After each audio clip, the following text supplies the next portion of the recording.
Do you ever have one of those weeks where you're just trying to water your plants and mind your own business, and suddenly you're in the middle of a neighborhood mess you never asked for? Yeah, that was me. It started with a cactus, a smug HOA president, and a whole lot of rules that didn't make any damn sense. What happened next? Well, I'm still unpacking it. If you've ever had to deal with HOA drama or just power-hungry folks with clipboards, drop a comment. You're watching QA Stories, and this one goes places.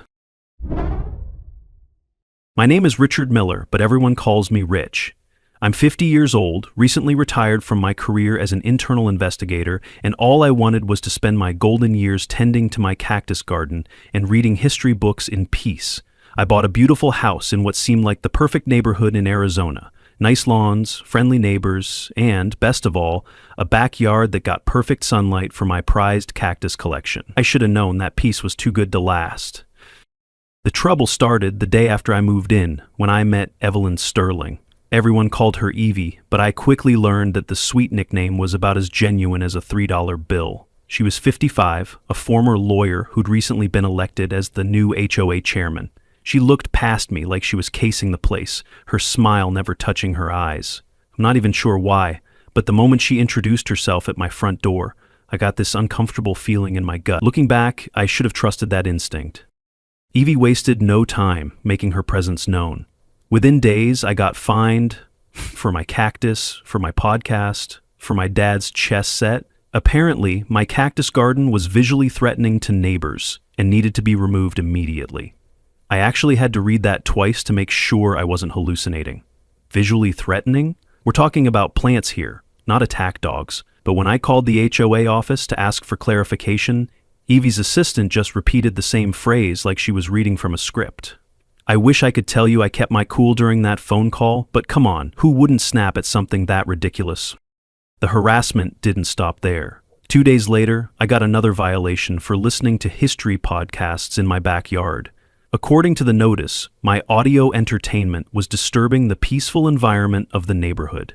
I actually went outside to test this theory, and you literally had to stand right next to my patio chair to hear anything. But apparently, Evie had been patrolling the area and decided that my quiet enjoyment of a documentary about World War II was somehow a community menace. At this point, I was starting to wonder if I'd accidentally moved into some kind of authoritarian compound. The final straw came when she forced me to remove my handmade chess set from my patio. It was a handmade chess set from my late father. She dismissed it as recreational clutter. When I tried to explain the sentimental value, she just shrugged and said, rules were rules. That was the moment I realized this wasn't about maintaining property values or community standards. This was personal. I had faced armed criminals during my investigation career, people who'd stolen millions from their companies and had everything to lose.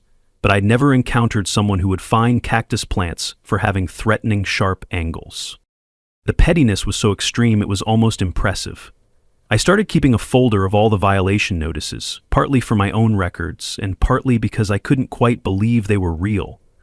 The fines were piling up fast, and I was honestly ready to just pack up and move somewhere else rather than deal with this level of insanity.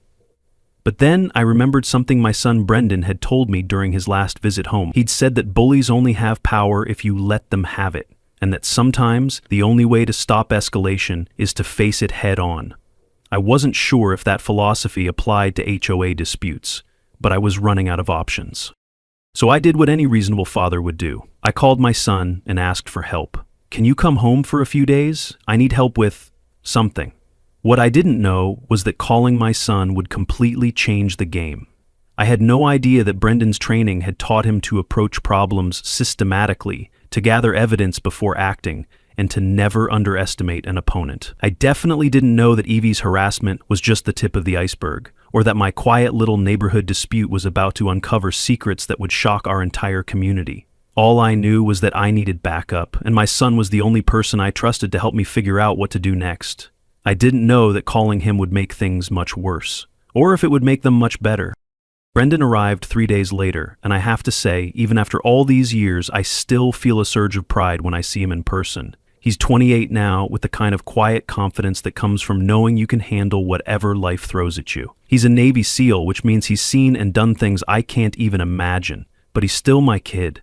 When he hugged me at the airport, I felt this wave of relief that I hadn't realized I'd been holding back. Maybe it was just having family around, or maybe it was knowing that someone finally believed my situation was worth taking seriously. The first thing Brendan did was listen. Not just polite listening, but the kind of focused attention that made me feel like every detail mattered. I walked him through the entire timeline of events, from my first meeting with Evie to the latest round of violation notices.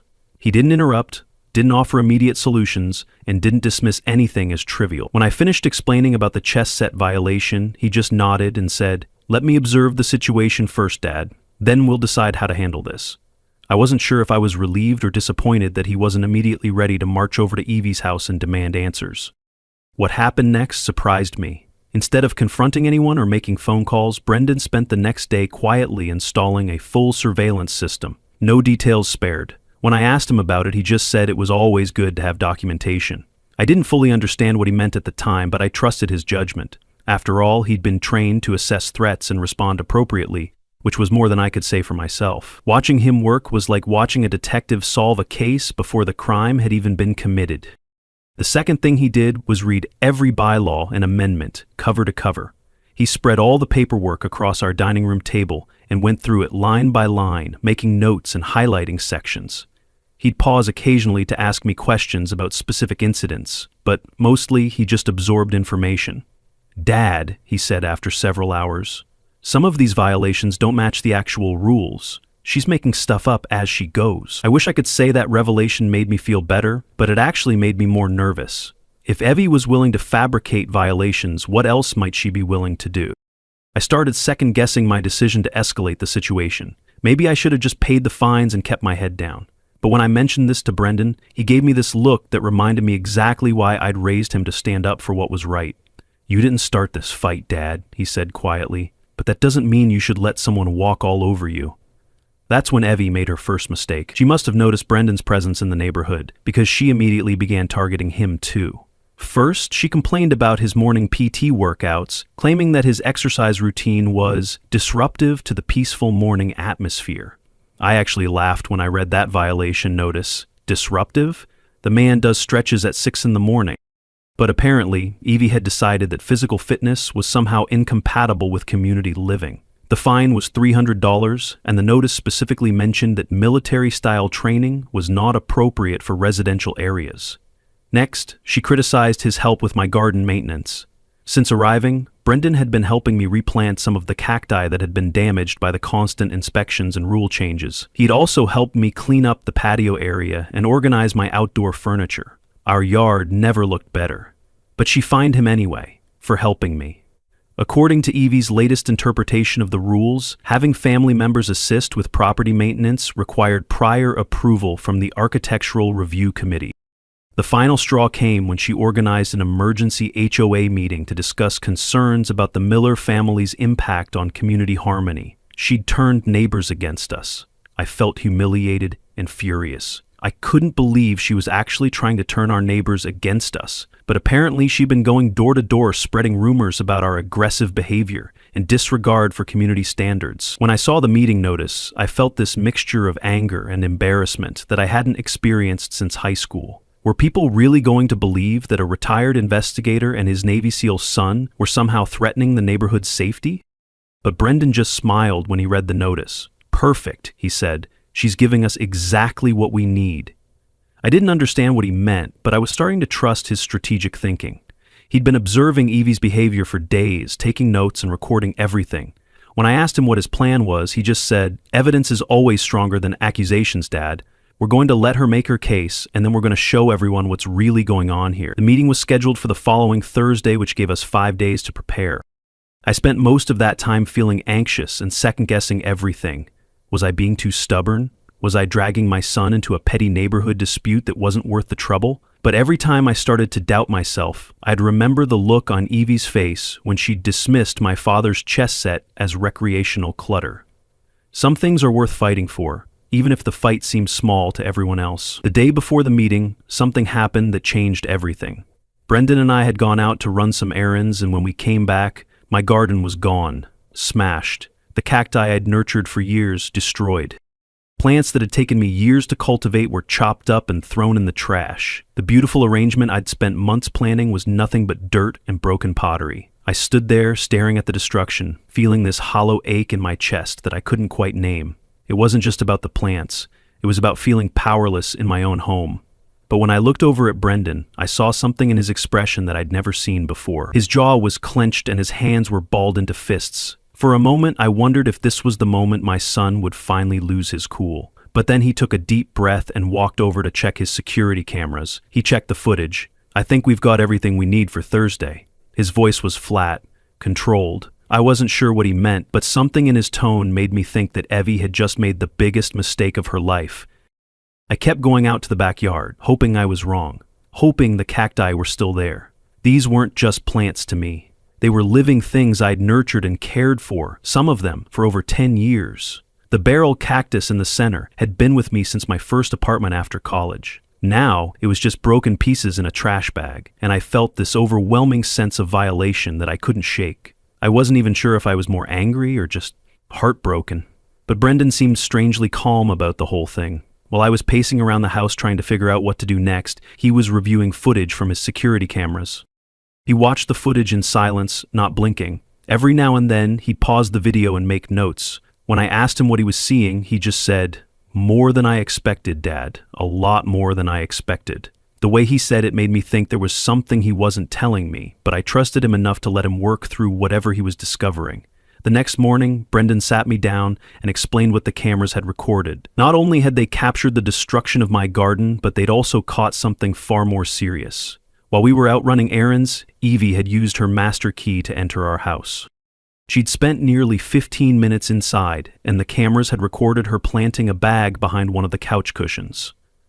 "Dad," Brendan said quietly, "I think she's trying to frame you for something, and I think Thursday's meeting is when she's planning to make her move." I actually had to sit down when he told me this. Someone had opened my front door without permission, entered my private space, and planted evidence to incriminate me. The violation was so extreme that I couldn't quite wrap my head around it.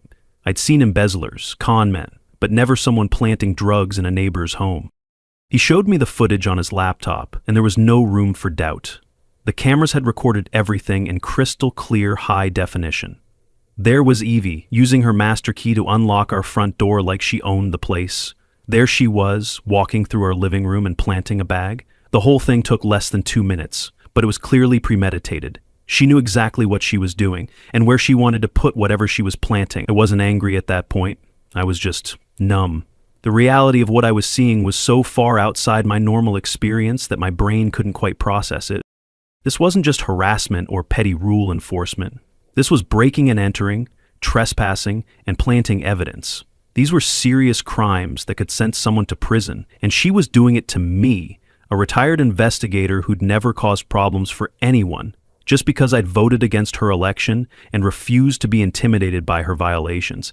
It didn't make sense. None of it made sense. But Brendan was already thinking 3 steps ahead.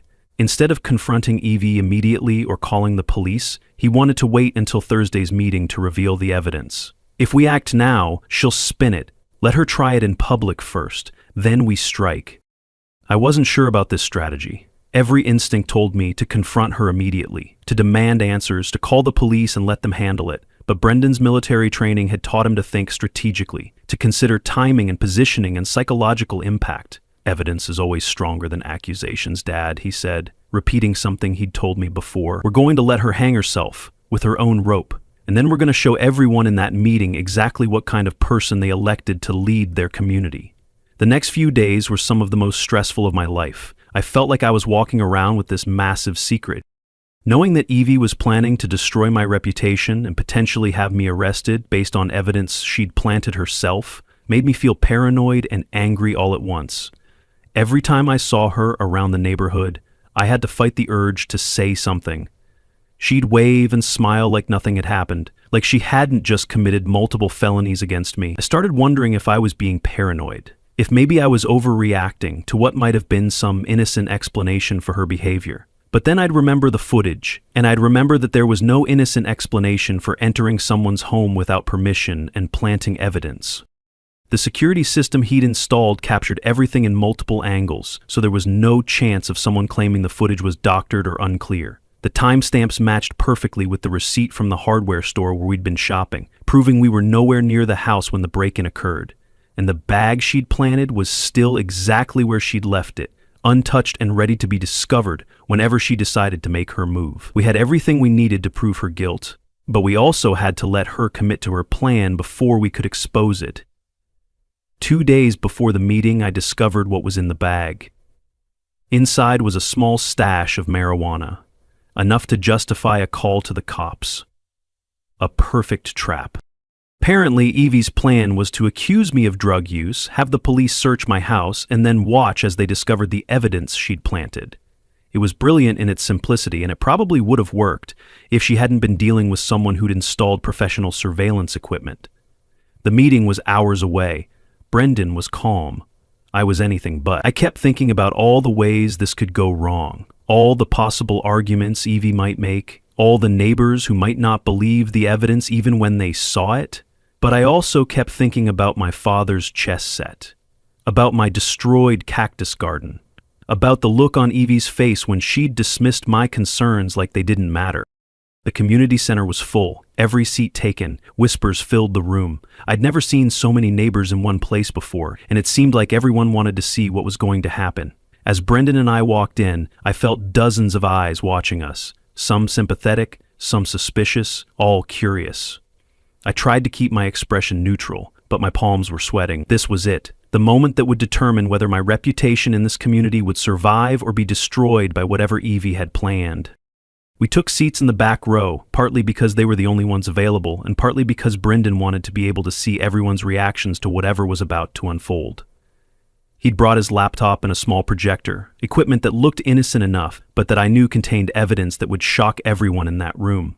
As we waited for the meeting to start, I found myself studying the faces around me, wondering who would believe us and who would side with Evie. I recognized most of these people from around the neighborhood, but I had no idea what they really thought about our situation.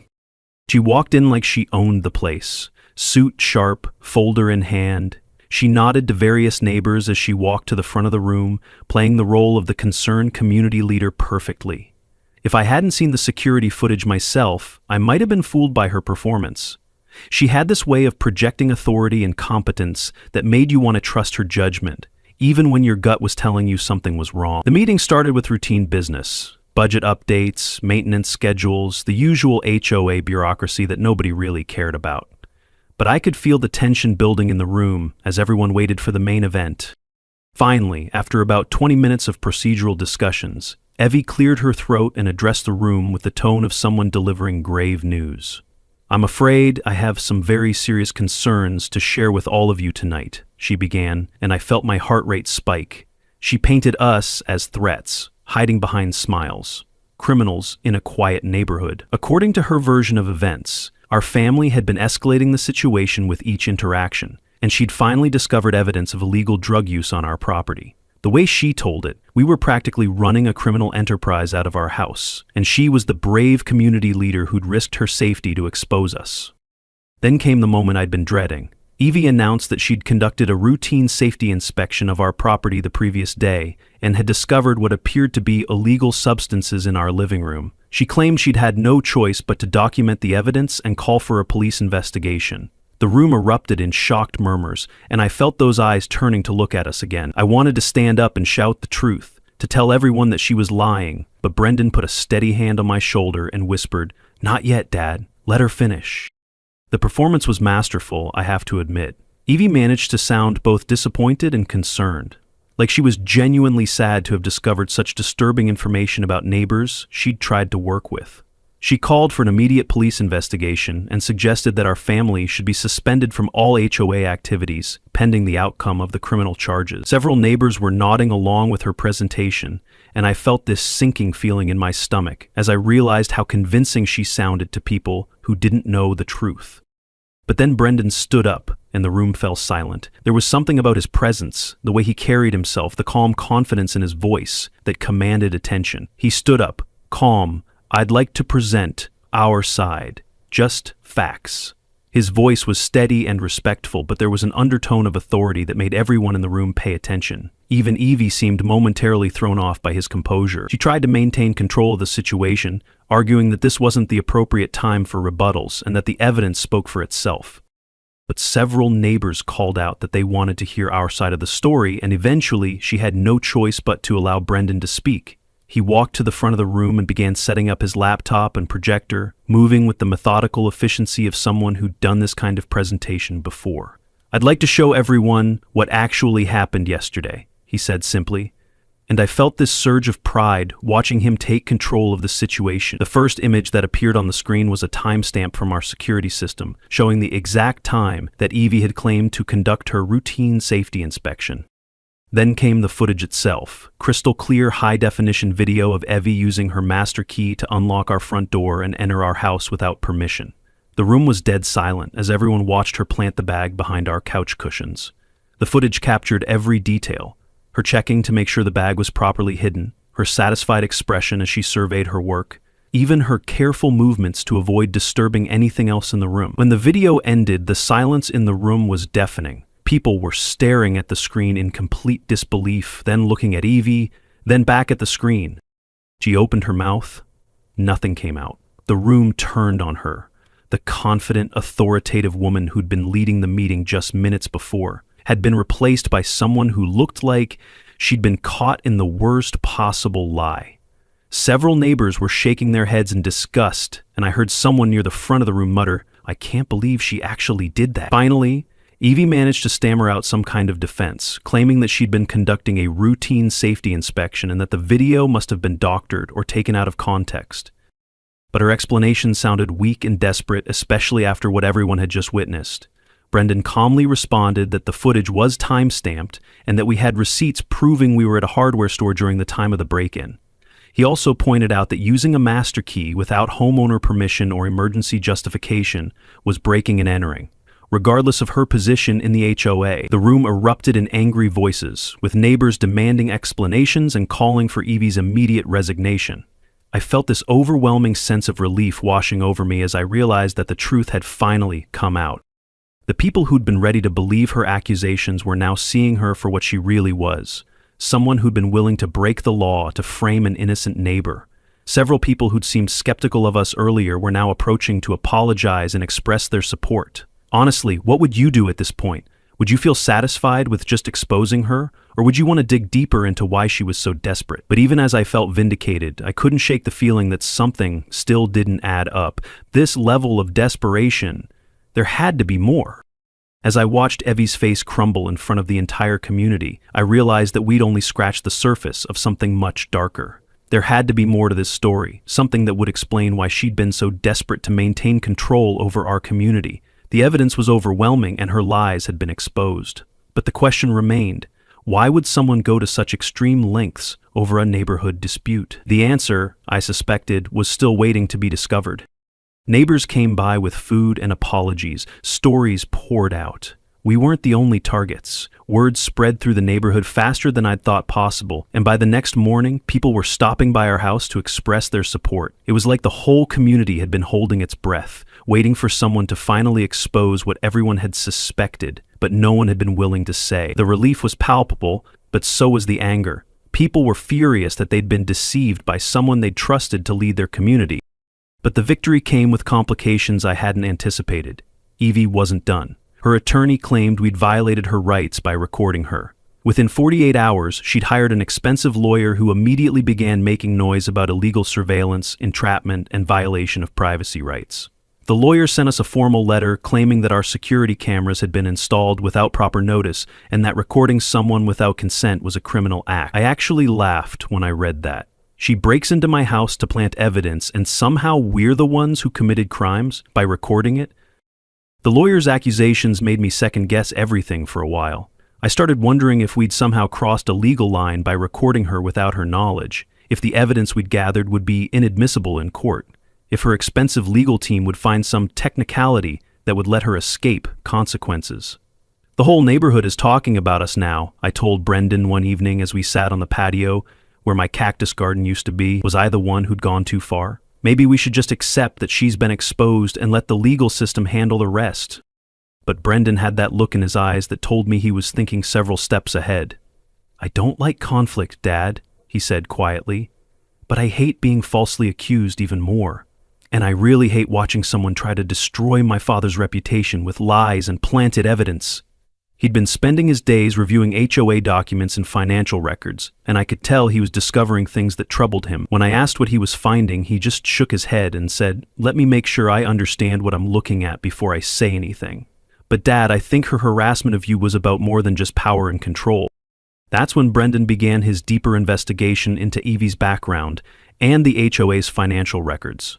As a former investigator myself, I should have thought to look into these things earlier, but I'd been so focused on the immediate harassment that I hadn't considered the bigger picture. Brendan followed the money, a paper trail of fake invoices and missing funds. What he found was a pattern of suspicious activity that went far beyond petty rule enforcement. The financial records showed irregularities that would have been red flags to anyone with investigative training. There were invoices for landscaping projects that had never been completed, contracts with construction companies that didn't seem to exist, and maintenance expenses that far exceeded what should have been necessary for our small community. Money was flowing out of the HOA accounts at an alarming rate, but it wasn't clear where it was actually going. When Brendan showed me the numbers, I felt that familiar investigative instinct kicking in. These weren't accounting errors. They were deliberate attempts to hide financial fraud. We spent the next week building a comprehensive case that went far beyond the break-in incident. Brendan had contacted some of his military buddies who specialized in financial investigations, and they'd helped him trace the money trail. Thousands. Stolen. A year-long embezzlement scheme under the HOA's nose. The amount wasn't huge by corporate standards, but it was significant enough to represent serious criminal activity. The evidence was overwhelming, but it raised more questions than it answered. Why risk everything for so little? Unless she feared what we'd find. Why would a former lawyer, someone who understood the legal consequences of financial fraud, engage in such obvious criminal activity? And why had she been so desperate to get rid of me specifically? I wasn't a threat to her scheme. I was just a retiree who wanted to garden in peace. Unless she thought I might notice something that others hadn't. The realization hit me like a physical blow. All the harassment, all the petty violations, all the escalating intimidation, it hadn't been personal. It had been strategic. She knew my history. She saw a threat. She'd seen my background as an investigator and decided I was a danger that needed to be eliminated before I could discover what she was really doing. So she'd tried to discredit me, to make me seem like a troublemaker who couldn't be trusted, to force me to leave the community before I could cause problems for her. When that hadn't worked, she'd escalated to framing me for drug possession, hoping to destroy my credibility permanently. I had heard similar stories before on forums and discussion groups, people who seemed petty and vindictive on the surface, but were actually hiding much bigger secrets. The kind of stories where the harassment was really about silencing someone who might expose a larger crime. I'd never thought I'd be living one of those stories myself. 1 week after the showdown, we gathered again. This time, Brendan presented the financial evidence. The numbers were stark and undeniable. Thousands of dollars in community funds had been systematically stolen over the past year. Brendan traced the money. The room fell silent. The room was silent as neighbors absorbed the magnitude of what they were hearing. This wasn't just about harassment or violation of privacy. This was theft from every homeowner in the community. The money that should have been used for maintenance, improvements, and community services had been diverted to fund whatever Evie had been planning. People who'd been initially sympathetic to her claims of being unfairly targeted now understood that they'd been victimized as well. But even as we presented the evidence, I couldn't shake the feeling that we were still missing something important. The financial fraud was serious, but it didn't explain the level of desperation in Evie's behavior. She'd been willing to risk everything, her career, her freedom, her reputation, just to maintain control over our small community. The fraud explained her actions, but not her desperation. Not yet. As the meeting ended and neighbors began discussing next steps, one woman raised her hand and asked the question that had been haunting me. But why would she steal from us? Why risk everything over some money she could have earned legitimately? The room fell silent as everyone considered this question. I looked at Brendan, and I could see in his expression that he was thinking the same thing I was. The stolen money wasn't the end of the story. It was just another piece of a puzzle that we hadn't fully solved yet. From my window, I saw the officers cuff her and walk her out, calm, final. Evie was arrested 3 days later on charges of breaking and entering, trespassing, and embezzlement. Relief tugged at me, but so did something heavier. Pity for a life unraveled. Part of me was relieved that justice was finally being served, but another part of me felt sorry for someone who'd thrown away her entire life over what seemed like such a relatively small amount of money. She'd been a lawyer, a professional with a good reputation, and she'd destroyed it all for what amounted to a few $1,000s in HOA funds. But even from jail, Evie continued to fight back. They claimed we'd committed crimes by recording the woman who broke into our home. Her lawyer was sending threatening letters almost daily, claiming that we'd violated her rights and that she was the victim of a conspiracy. The letters were full of legal jargon and accusations that made my head spin, but Brendan just filed them away with the calm efficiency of someone who dealt with desperate people before. "Dad," he said one morning as he sorted through the latest batch of legal threats, "desperate people make mistakes, and when they make mistakes, they reveal things they didn't mean to reveal." That's when we noticed something odd about the lawyer's letterhead. The firm was called Henderson and Associates, which wasn't unusual in itself, but something about the name bothered me. I'd heard it before, but I couldn't place where. Brendan hadn't stopped. Each night, more files, more threads. Something was still off. More importantly, he found a news article from 5 years ago about a case called Henderson versus Sterling and Associates. And Sterling was Evie's maiden name before she'd married and divorced. Brendan found the article. 5 years ago, Henderson was convicted thanks to Evie. The article was about a lawyer named Robert Henderson who'd been convicted of embezzling money from his law firm's client accounts. According to the story, Henderson had been stealing money over a period of several years, and the fraud had only been discovered when one of his partners, Evelyn Sterling, had noticed irregularities in the accounting. Sterling had been praised for her integrity and professional courage in exposing the crime, and Henderson had been sentenced to 5 years in prison. It seemed like a straightforward case of professional misconduct, but something about the timeline bothered me. I spent the next day researching everything I could find about the Henderson case, and the more I read, the more suspicious it became. The evidence against Henderson had been largely circumstantial, and his defense had claimed that he was being framed by someone else in the firm. At the time, these claims had been dismissed as desperate attempts to avoid responsibility. But now I was wondering if there might have been more to the story. The pattern of financial irregularities was remarkably similar to what we'd discovered in our HOA records, and the timing coincided with Evie's move to our community. Brendan contacted Henderson's family and discovered that Robert Henderson had maintained his innocence throughout his imprisonment and had died in prison just 2 years ago. His daughter, Sarah, agreed to meet with us and share her father's case files. She stood in our doorway, gripping a box like it weighed far more than paper. "He never stopped believing that the truth would come out," she told us, tears in her eyes. "He said that Evelyn Sterling had destroyed his life and he was determined to prove it. Her father had been right all along. Evie was the thief, and he died trying to prove it. Henderson had been systematically investigating Evie's activities for years, and he'd uncovered evidence that she had been the one embezzling money from their law firm.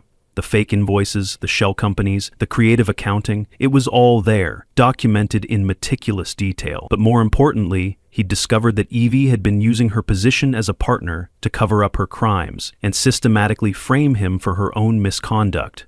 The evidence was compelling, but it had never been presented in court because Henderson's lawyer had been inexperienced and overwhelmed by the complexity of the case. But the most shocking revelation came when Brendan traced the money trail from our HOA funds. It wasn't greed, it was insurance. Money meant to silence the man she'd buried. The account had been established shortly after Henderson's conviction, and it had been steadily growing ever since. The stolen HOA funds weren't about personal gain, they were about fear. Evie hadn't been stealing money for personal gain. She'd been accumulating a fund that she could use to buy Henderson's silence if he ever managed to prove his innocence or expose her crimes. The money was insurance, a way to ensure that her past would never catch up with her, and our small community had been unknowingly funding her guilty conscience, paying for her desperate attempt to keep her secret buried forever. But Henderson was gone, so why keep stealing? What was she still afraid of? The answer came when Brendan discovered that Henderson's daughter had been continuing her father's investigation and had recently made contact with federal investigators who were reviewing his case. Evie must have found out about this development and realized that her past was about to catch up with her regardless of how much money she'd accumulated. That's when her behavior suddenly made perfect sense. She hadn't been targeting me because of my cactus garden or my vote against her election. She'd been targeting me because she'd seen my background as an investigator and panicked. She'd been terrified that I would notice the financial irregularities, that I would ask the right questions, that I would expose her crimes before she could figure out how to deal with the Henderson family's investigation. Every violation notice, every fine, every escalating act of harassment had been motivated by the fear that I would discover what she was really doing. The harassment had been about buying time. She'd been desperately trying to force me out of the community before I could cause problems for her, and when that hadn't worked, she'd escalated to framing me for drug possession. If she could destroy my credibility and get me arrested, she could discredit anything I might say about her financial activities. It was a desperate plan, but it might have worked if she hadn't been dealing with someone who'd trained his son to think strategically and gather evidence before acting. As we prepared to present this new evidence to the authorities, I couldn't help but think about how many people's lives had been destroyed by Evie's desperation to cover up her crimes. Henderson had died in prison, convicted of crimes he didn't commit. His family had been devastated by his conviction and had spent years trying to clear his name. Our entire community had been victimized by her theft and manipulation, and all of it could have been avoided if she'd just accepted responsibility for her actions years ago. Brendan handed over the records. The feds didn't need convincing. They reopened the investigation into Henderson's conviction and began building a case that would not only expose Evie's recent crimes, but also vindicate a man who died believing that the truth would never come out. It was the kind of justice that felt both satisfying and heartbreaking. Satisfying because the truth was finally being revealed. Heartbreaking because it had taken so long to emerge. But as I watched Brendan organize the evidence and prepare for the final legal proceedings, I had this nagging feeling that we were still missing something important. The money trail was clear, the pattern of fraud was undeniable, but there was something about Evie's desperation that still didn't fully make sense. She'd risked everything to stay in control, and I still didn't know what exactly she was protecting. The truth was about to come out, and I had this sinking feeling that once I knew what Evie was really running from, I'd understand why she fought so hard to keep control, and why she was so terrified of losing it. The tapes didn't lie. Evie had framed him, deliberately, methodically, over years. Sarah Henderson had been going through her father's personal papers when she discovered a safety deposit box that he'd mentioned in his prison letters, but that she'd never been able to locate. When she finally gained access to it, she found something that changed everything we thought we knew about Evie's crimes. The box contained audio recordings that her father had made during his time at the law firm, conversations he'd secretly recorded because he'd suspected that someone was setting him up. The recordings were damning beyond anything we'd imagined. They captured Evie systematically framing Henderson for her own crimes, manipulating evidence, and coordinating with accomplices to ensure that he would be convicted. But more importantly, they revealed the true scope of her embezzlement. The money she'd stolen from their law firm wasn't just a few $1,000s. It was hundreds of thousands of dollars that had been diverted from client accounts over a period of several years. Henderson had been investigating massive financial fraud, and Evie had framed him to prevent her exposure. But the most shocking revelation was yet to come. As federal investigators dug deeper into Evie's background, they discovered that Henderson wasn't her first victim. She'd buried reputations like bodies, anyone who got too close. The pattern was always the same. Evie would identify someone who posed a threat to her activities, she would find a way to discredit them, and she would use her legal knowledge to ensure that they couldn't fight back effectively. The HOA money hadn't just been about accumulating hush money for Henderson. It had been about building a fund that she could use to silence anyone who got too close to the truth. Every dollar stolen wasn't just fraud, it fueled the machinery that kept her past buried. And our small community had been unknowingly funding her criminal enterprise, paying for her ability to destroy lives and avoid consequences. She wasn't a petty tyrant, she was a predator hiding behind bylaws. This wasn't just about financial fraud or even framing an innocent man. This was about a systematic pattern of destroying people's lives to protect her own interests. The woman who'd been finding my cactus plants and harassing me about my chess set had been operating a criminal enterprise that had victimized dozens of people over the years. The federal case against Evie was overwhelming. Between the audio recordings, the financial evidence, and the testimony of numerous victims, there was no possibility of her escaping justice this time. She was charged with multiple counts of embezzlement, fraud, conspiracy, and obstruction of justice. The charges carried a potential sentence of 20 to 30 years in federal prison, and given the scope of her crimes, there was little chance of her receiving a lenient sentence. But what struck me most about the final court proceedings was how ordinary she looked sitting in the defendant's chair. She'd ruled the neighborhood with rules and fines. Now she sat, silent in orange, while victims spoke. It was hard to reconcile the image of the confident, authoritative HOA chairman with the criminal who'd been exposed in federal court. I kept thinking about how she'd smiled and waved at neighbors while secretly planning to frame me for drug possession, and I wondered how many other people she'd fooled over the years. The sentencing hearing was more emotional than I'd expected. Victim after victim took the stand to describe how Evie's crimes had affected their lives. Henderson's daughter spoke about her father's death in prison and the years her family had spent trying to clear his name. Former colleagues described how she'd systematically undermined their careers and destroyed their reputations. Even some of our neighbors testified about the emotional toll of living under her harassment and manipulation. When it was my turn to speak, I found myself thinking about all the people who'd been affected by her crime. I thought she was just cruel about cactus gardens. I didn't realize she was destroying lives, I said. I thought I was dealing with a petty tyrant who was abusing her position in our homeowners association. I had no idea that I was actually dealing with someone who'd been destroying lives for years. The harassment I experienced was nothing compared to what she did to Robert Henderson and his family, but it was part of the same pattern of behavior. She used her position and her legal knowledge to intimidate and silence anyone who threatened her criminal activities. Fraud, embezzlement, conspiracy, the charges stacked like bricks. 25 years, no early release. The sentence was longer than I'd expected, but given the scope of her crimes and the number of lives she'd destroyed, it seemed appropriate. As she was led away in handcuffs, I felt this overwhelming sense of relief that justice had finally been served. But the real victory wasn't just about punishment, it was about vindication. Robert Henderson's name was cleared, officially, publicly, finally. His family received substantial compensation for the injustice they'd suffered, and his reputation was fully restored. The federal investigation had exposed a network of corruption that extended far beyond our small community, and several other criminals were brought to justice as a result of the evidence that had been uncovered. Our community began the long process of healing and rebuilding. The HOA was gone.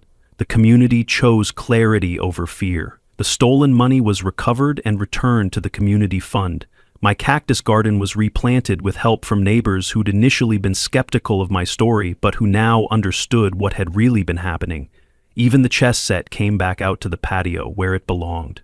The experience changed me in ways I hadn't expected. I'd retired thinking that my days of fighting injustice were behind me, but I'd discovered that sometimes the right fight finds you whether you're looking for it or not. I'd also learned that having a Navy SEAL for a son was about more than just having backup in a crisis. It was about having someone who understood the importance of gathering evidence, thinking strategically, and never giving up when the truth was on your side. Life returned to normal, but it was a better normal than what I'd had before. My new cactus garden thrived in the sunshine, and I could tend to it without worrying about violation notices or harassment. The HOA operated with complete transparency, and neighbors actually looked forward to meetings instead of dreading them. And every morning, I watched Brendan work out in the yard during his visits home, knowing that some battles are worth fighting, especially when you have the right person on your side. The whole experience taught me that evil often disguises itself as bureaucracy, that corruption can hide behind official positions and legal procedures, but it also taught me that the truth has a way of emerging when people are brave enough to stand up for what's right. Evie thought she could use her master key to control everyone around her, but she never expected that my son had a different kind of key, the key to justice. And once that door was opened, there was no closing it again. Looking back, I realized that the harassment I experienced was just the tip of the iceberg. If I hadn't stood up to her, if I hadn't called Brendan for help, if we hadn't gathered evidence and fought back strategically, she might have continued her criminal activities indefinitely. How many more lives would she have destroyed? How many more people would have been framed or silenced? Sometimes the biggest victories come from the smallest acts of courage, and I'm proud that we were able to stop her before she could cause more damage. The neighborhood is quiet now, but it's real peace, not the fake peace that comes from everyone being too scared to speak up. Children play in the yards without fear. Neighbors actually talk to each other instead of avoiding contact, and the HOA serves the community instead of terrorizing it. When I sit on my patio in the evenings, listening to my history podcasts and admiring my cactus garden, I feel this deep sense of satisfaction that comes from knowing we did the right thing. We did the right thing, Brendan said. And for the first time, I believed it. So yeah, she thought a few fines and a fake bag of weed could bury me. But when you've spent your life digging out the truth and your son's trained to dismantle lies for breakfast, you don't go down easy. And watching her face when the footage played, I don't care what anyone says, that was justice. Real, sweaty palm, neighbor-staring justice. I guess what I'm saying is, don't underestimate quiet people, especially the ones with cameras and receipts. If this story hit a nerve, or you've been through HOA nonsense of your own, hit like, share it, or leave a comment. And if you want to toss a few bucks to help keep stories like this coming, the little thanks buttons down there, no pressure. I'm just glad y'all stuck around. See y'all next time on QA Stories. Appreciate you sticking with us at QA Stories. Hit that bell so you never miss a moment, because things only get crazier from here.